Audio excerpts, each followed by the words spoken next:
I'm in Gund Hall, which is the home of the Graduate School of Design, and I'm in the studio space, which is where the most intense activity takes place of design, of analysis and research, of imagination.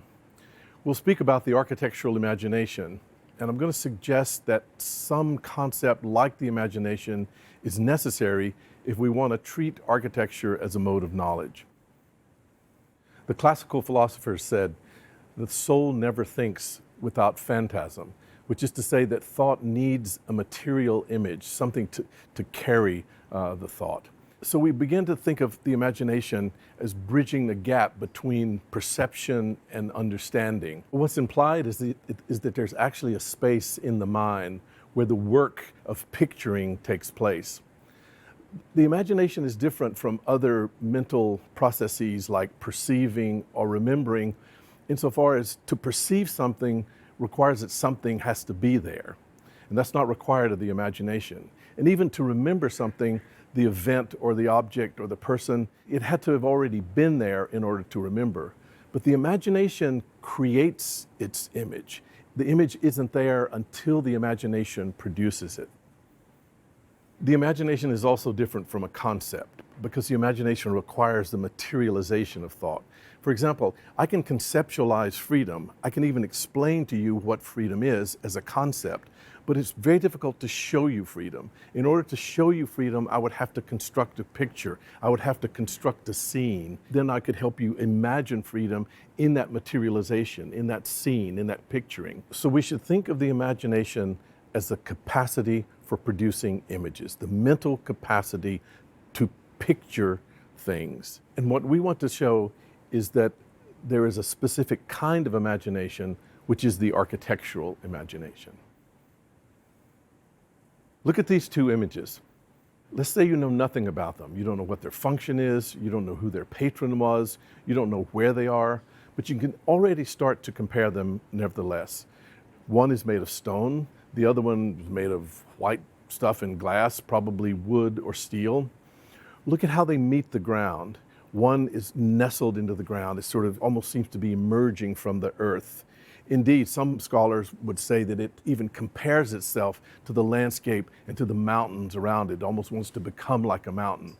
Now, the other one is also very conscious of the landscape, but it's lifted off the earth. It doesn't emerge from the earth, but it kind of perches on the earth. But both of them are conscious of the ground.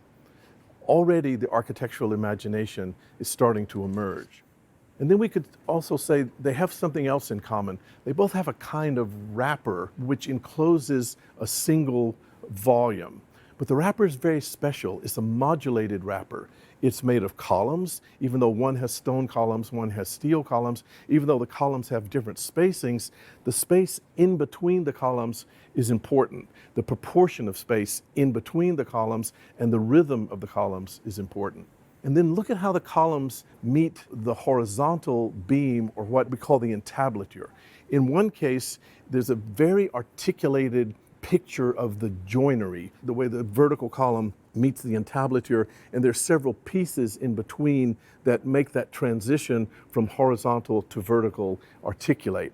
Now, the other one doesn't have all those pieces, but it almost seems like there's still great thought about the pieces, but it's a kind of negation of all the articulation, and yet in the very negation, the intensity of that joint is still made.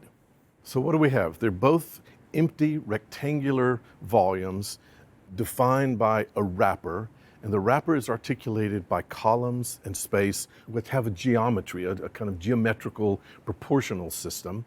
They both pay a lot of attention of how they meet the ground, and they both pay a lot of attention about how they're in a landscape. So what has happened is that we have constructed, and what has started to emerge is a very particular kind of imagination that is purely architectural. It's independent of the materials, it's independent of the function, it's independent of who paid for it, and we have adapted a set of assumptions about one building to a set of perceptions about another building. We've worked across those two buildings. Now, what's implied here is that template of things, in some sense, had to pre-exist our understanding of those buildings. That set of architectural characteristics that they share in common had to, in some sense, already be there when we start to perceive those buildings. This is nothing less than the architectural imagination at work. And what we have arrived at is a fundamental instance of aesthetic judgment.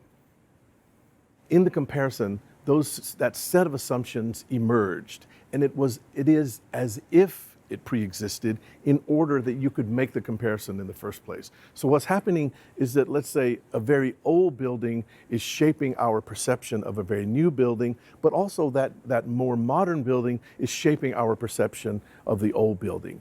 And it seems as if that template of items and assumptions that we made about the wrapper, about the ground, about the landscape, it seems as if those assumptions pre-existed our perception.